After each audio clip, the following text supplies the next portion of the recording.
राधे राधे मित्रों, स्वागत है आप सभी का हमारे YouTube चैनल साध्य पथ में। आज अमावस्या के दिन जो भी व्यक्ति काल भैरवाष्टकम का पाठ सुनता है उसकी सभी मनोकामनाएं पूर्ण होती है तथा भगवान शिव, भगवान काल भैरव अपनी कृपा उस पर सदैव बनाए रखते हैं। तो चलिए बिना किसी देरी के वीडियो को शुरू करते हैं। श्री काल भैरवाष्टकम। देवराज सेव्यमान पावनाघ्रिपङ्कजं व्यालयज्ञसूत्रमिन्दुशेखरं कृपाकरं नारदादियोगवृन्दवन्दितं दिगम्बरं काशिकापुराधिनाथ कालभैरवं भजे। भानुकोटिभास्वरं भवाब्धितारकं परं नीलकण्ठमिप्सितार्थदायकं त्रिलोचनं कालकालमम्भुजाक्षमक्षशूलमक्षरं काशिकापुराधिनाथ कालभैरवं भजे। शूलटङ्कपाशदण्डपाणिमादिकारणं श्यामकायमादिदेवमक्षरं निरामयम् भीमविक्रमं प्रभुं विचित्रताण्डवप्रियं काशिकापुराधिनाथ कालभैरवं भजे। भुक्तिमुक्तिदायकं प्रशस्तचारु विग्रहं भक्तवत्सलं स्थितं समस्तलोकविग्रहं विनिक्वणन् मनोज्ञ हेम किङ्किणी लसत्कटिं काशिकापुराधिनाथ कालभैरवं भजे। धर्मसेतुपालकं त्वधर्ममार्गनाशकं कर्मपाशमोचकं सुशर्मदायकं विभुं स्वर्णवर्णशेषपाशशोभिताङ्गमण्डलं काशिकापुराधिनाथ कालभैरवं भजे। रत्नपादुकाप्रभाभिरामपादयुग्मकं नित्यमद्वितीयमिष्टदैवतं निरञ्जनं मृत्युदर्पणासनं करालद्रष्टमोक्षदं काशिकापुराधिनाथ कालभैरवं भजे। अट्टहासभिन्नपद्मजाण्डकोशसन्ततिं दृष्टिपातनष्टपापजालमुग्रशासनम् अष्टसिद्धिदायकं कपालमालिकाधरं काशिकापुराधिनाथ कालभैरवं भजे। भूतसङ्गनायकं विशालकीर्तिदायकं काशीवासलोकपुण्यपापशोधकं विभुं नीतिमार्गकोविदं पुरातनं जगत्पतिं काशिकापुराधिनाथ कालभैरवं भजे।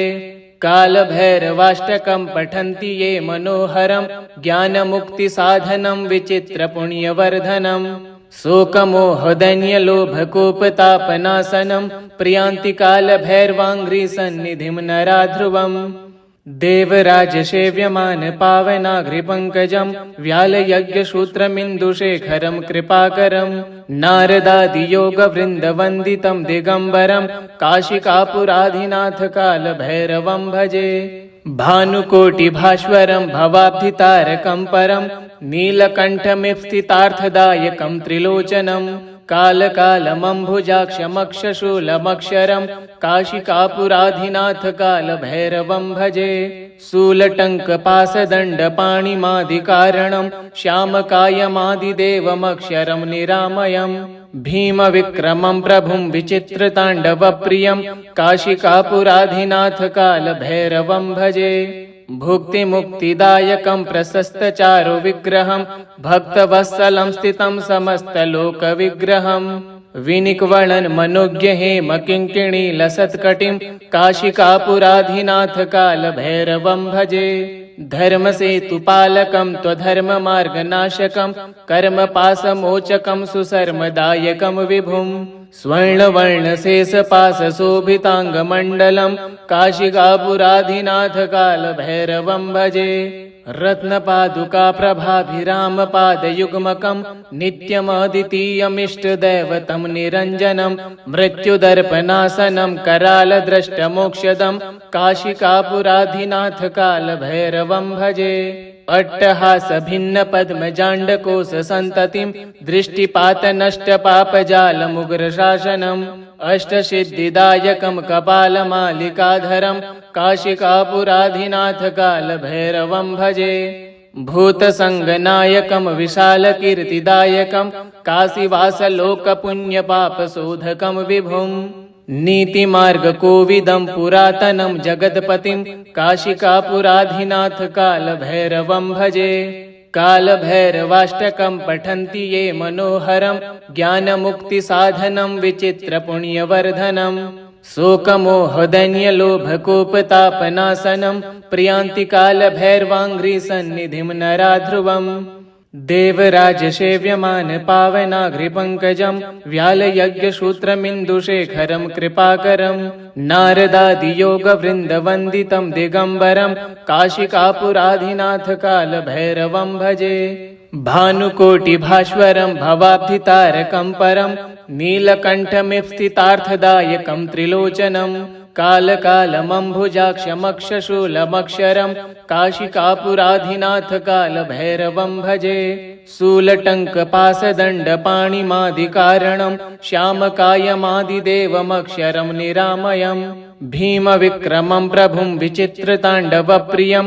काशिकापुराधिनाथकालभैरवं भजे भुक्तिमुक्तिदायकं प्रशस्तचारु विग्रहं भक्तवत्सलं स्थितं समस्तलोकविग्रहं विनिक्वणन् मनोज्ञ हेम किङ्किणी लसत्कटिं काशिकापुराधिनाथकालभैरवं भजे धर्मसेतुपालकं त्वधर्ममार्गनाशकं कर्मपाशमोचकं सुशर्मदायकं विभुं स्वर्णवर्णशेषपाशशोभिताङ्गमण्डलं काशिकापुराधिनाथकालभैरवं भजे रत्नपादुकाप्रभाभिरामपादयुग्मकं नित्यमद्वितीयमिष्टदैवतं निरञ्जनं मृत्युदर्पणासनं करालद्रष्टमोक्षदं काशिकापुराधिनाथकालभैरवं भजे अट्टहासभिन्नपद्मजाण्डकोशसन्ततिं दृष्टिपातनष्टपापजालमुग्रशासनम् अष्टसिद्धिदायकं कपालमालिकाधरं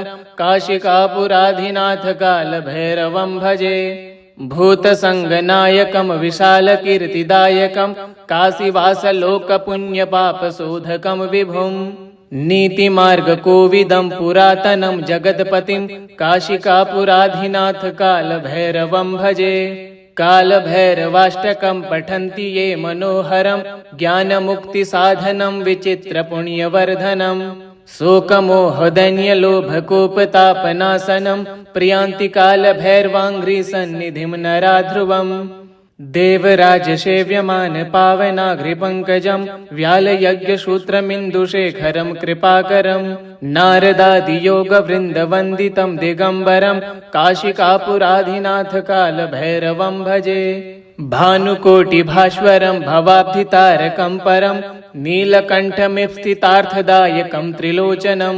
कालकालमम्भुजाक्षमक्षशूलमक्षरं काशिकापुराधिनाथकालभैरवं भजे शूलटङ्कपासदण्डपाणिमादिकारणं श्यामकायमादिदेवमक्षरं निरामयम् भीमविक्रमं प्रभुं विचित्रताण्डवप्रियं काशिकापुराधिनाथकालभैरवं भजे भुक्तिमुक्तिदायकं प्रशस्तचारु विग्रहं भक्तवत्सलं स्थितं समस्तलोकविग्रहं विनिक्वणन् मनोज्ञ हेम किङ्किणी लसत्कटिं काशिकापुराधिनाथकालभैरवं भजे धर्मसेतुपालकं त्वधर्ममार्गनाशकं कर्मपाशमोचकं सुशर्मदायकं विभुं स्वर्णवर्णशेषपाशशोभिताङ्गमण्डलं काशिकापुराधिनाथकालभैरवं भजे रत्नपादुकाप्रभाभिरामपादयुग्मकं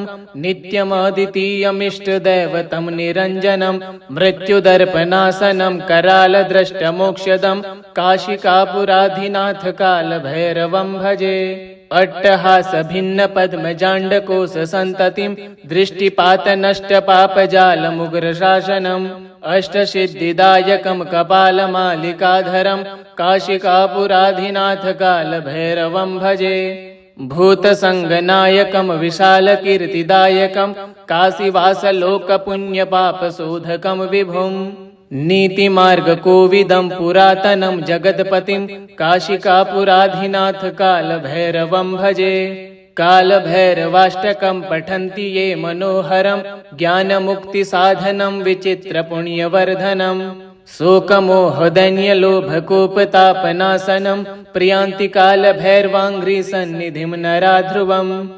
देवराजसेव्यमान पावनाघ्रिपङ्कजं व्यालयज्ञसूत्रमिन्दुशेखरं कृपाकरं नारदादियोगवृन्दवन्दितं दिगम्बरं काशिकापुराधिनाथकालभैरवं भजे भानुकोटिभास्वरं भवाब्धितारकं परं नीलकण्ठमिव स्थितार्थदायकं त्रिलोचनं कालकालमम्भुजाक्षमक्षशूलमक्षरं काशिकापुराधिनाथकालभैरवं भजे। शूलटङ्कपासदण्डपाणिमादिकारणं श्यामकायमादिदेवमक्षरं निरामयं भीमविक्रमं प्रभुं विचित्रताण्डवप्रियं काशिकापुराधिनाथकालभैरवं भजे। भुक्तिमुक्तिदायकं प्रशस्तचारुविग्रहं भक्तवत्सलं स्थितं समस्तलोकविग्रहं विनिक्वणन् मनोज्ञहेमकिङ्किणीलसत्कटिं काशिकापुराधिनाथकालभैरवं भजे। धर्मसेतुपालकं त्वधर्ममार्गनाशकं कर्मपाशमोचकं सुशर्मदायकं विभुं स्वर्णवर्णशेषपाशशोभिताङ्गमण्डलं काशिकापुराधिनाथकालभैरवं भजे।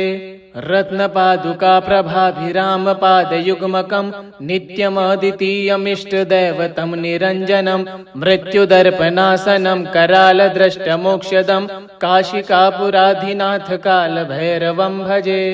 अट्टहासभिन्नपद्मजाण्डकोशसन्ततिं दृष्टिपातनष्टपापजालमुग्रशासनम् अष्टसिद्धिदायकं कपालमालिकाधरं काशिकापुराधिनाथकालभैरवं भजे। भूतसङ्गनायकं विशालकीर्तिदायकं काशीवासलोकपुण्यपापशोधकं विभुं नीतिमार्गकोविदं पुरातनं जगत्पतिं काशिकापुराधिनाथकालभैरवं भजे।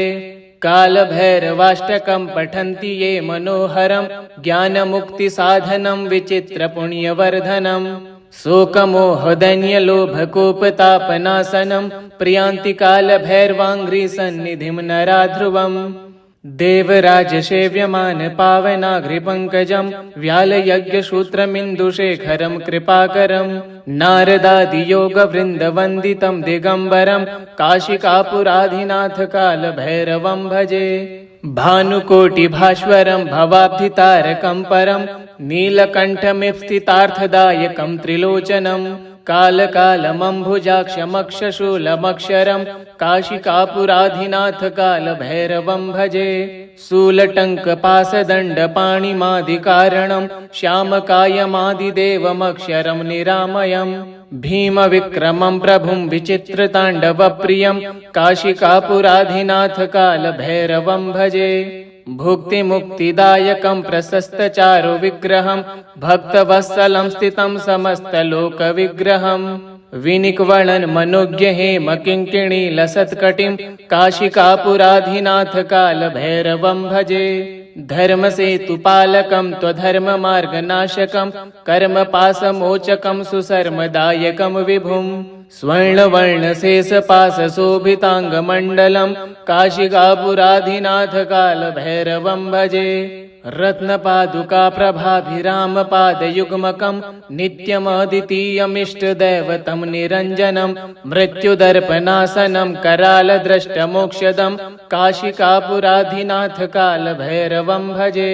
अट्टहासभिन्नपद्मजाण्डकोशसन्ततिं दृष्टिपातनष्टपापजालमुग्रशासनम् अष्टसिद्धिदायकं कपालमालिकाधरं काशिकापुराधिनाथकालभैरवं भजे।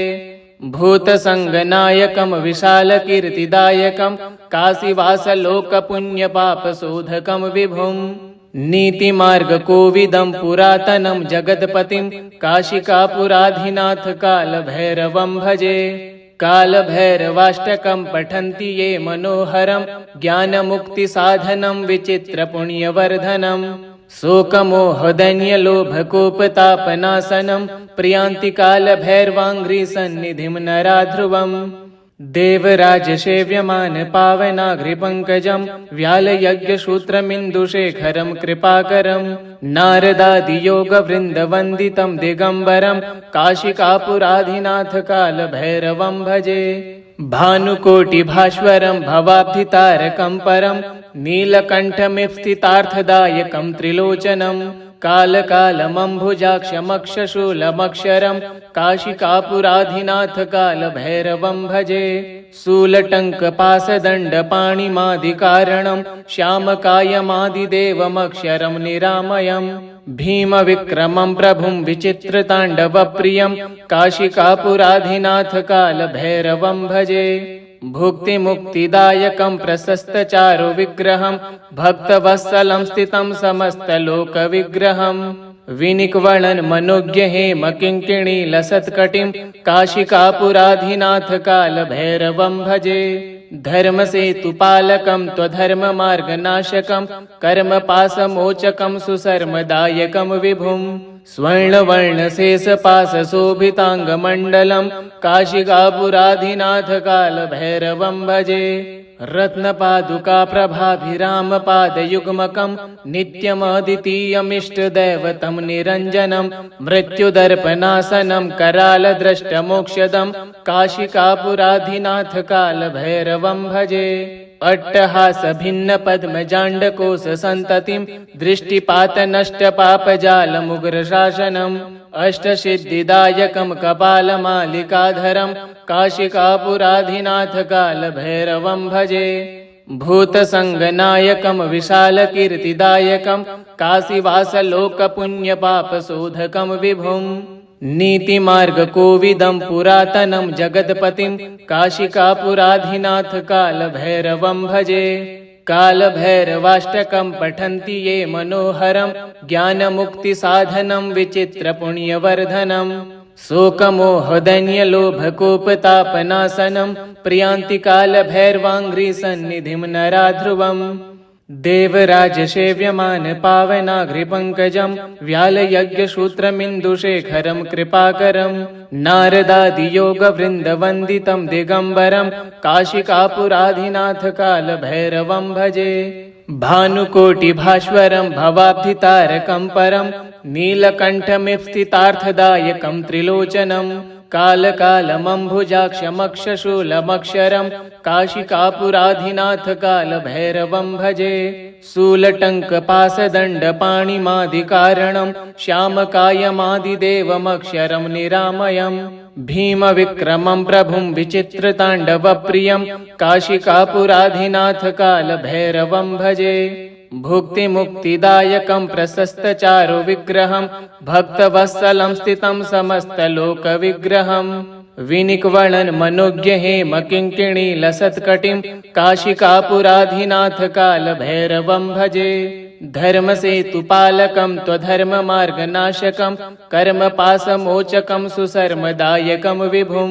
स्वर्णवर्णशेषपाशशोभिताङ्गमण्डलं काशिकापुराधिनाथकालभैरवं भजे रत्नपादुकाप्रभाभिरामपादयुग्मकं नित्यमद्वितीयमिष्टदैवतं निरञ्जनं मृत्युदर्पणासनं करालद्रष्टमोक्षदं काशिकापुराधिनाथकालभैरवं भजे अट्टहासभिन्नपद्मजाण्डकोशसन्ततिं दृष्टिपातनष्टपापजालमुग्रशासनम् अष्टसिद्धिदायकं कपालमालिकाधरं काशिकापुराधिनाथकालभैरवं भजे भूतसङ्गनायकं विशालकीर्तिदायकं काशीवासलोकपुण्यपापशोधकं विभुं नीतिमार्गकोविदं पुरातनं जगत्पतिं काशिकापुराधिनाथकालभैरवं भजे कालभैरवाष्टकं पठन्ति ये मनोहरं ज्ञानमुक्तिसाधनं विचित्रपुण्यवर्धनं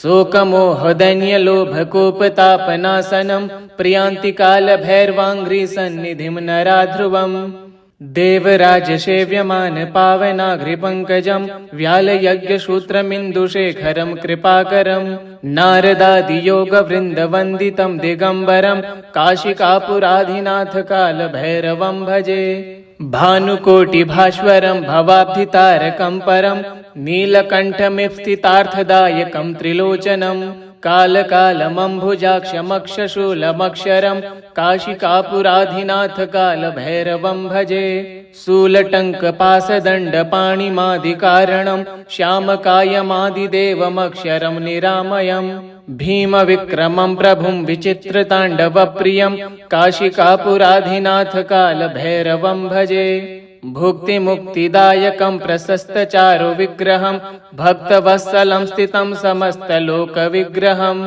विनिक्वणन् मनोज्ञ हेम किङ्किणी लसत्कटिं काशिकापुराधिनाथ कालभैरवं भजे धर्मसेतुपालकं त्वधर्ममार्गनाशकं कर्मपाशमोचकं सुशर्मदायकं विभुं स्वर्णवर्णशेषपाशशोभिताङ्गमण्डलं काशिकापुराधिनाथ कालभैरवं भजे रत्नपादुका प्रभाभिरामपादयुग्मकं नित्यमद्वितीयमिष्टदैवतं निरञ्जनं मृत्युदर्पणासनं करालद्रष्टमोक्षदं काशिकापुराधिनाथ कालभैरवं भजे अट्टहासभिन्नपद्मजाण्डकोशसन्ततिं दृष्टिपातनष्टपापजालमुग्रशासनम् अष्टसिद्धिदायकं कपालमालिकाधरं काशिकापुराधिनाथ कालभैरवं भजे भूतसङ्गनायकं विशालकीर्तिदायकं